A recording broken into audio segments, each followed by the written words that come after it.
与伊斯兰文化密切相关的传统设施仪式，也在嘎比丹村的华人社区得到了传承。在这个历史悠久的村落中，尽管环境宁静，然而关于宽容与团结的文化遗产，依然通过在月前的分享仪式得以延续。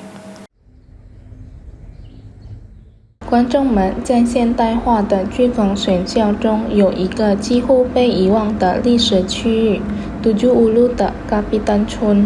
它见证了自14世纪以来巨港华人族群的漫长历程。嘎比丹村曾是华人社区的中心，被巨港苏丹国委托管理贸易和居民的社会生活。然而如今，村内的建筑仅剩下灰烬桌子、祭坛和一些神像。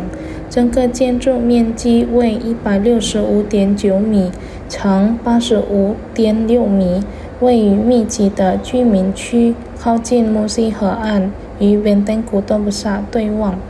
尤阿家族女婿苏良多表示，自新冠病毒疫情爆发以来，嘎比丹村几乎没有游客光临。Sebelum COVID pengunjung kita lumayan dari mancanegara. Semenjak COVID, boleh dibilangin pengunjung itu boleh dibilangin hampir-hampir, ya sudah sepi sekali lah. 尤阿家族的霍伊尤利亚表示，在上半月期间恢复传统施舍仪式，是对祖先的尊重，同时也是与周围社区分享的机会，无论是华人还是巨港族。Karena dari dulu Kampung Kapitan tuh mempunyai tradisi sebelum Ramadan. Kami punya tradisi ruahan.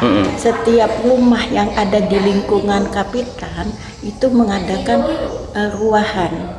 Setelah kita memasuki Ramadan, kami akan sedekah kampung. Sedekah kampung itu kami adakan dari dulu sampai generasi sekarang.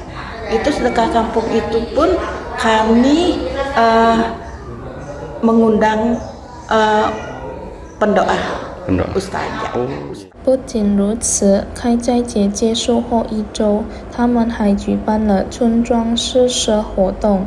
此活动通常在开斋节后1周举行，成为不同宗教和文化之间深厚兄弟情谊的象征。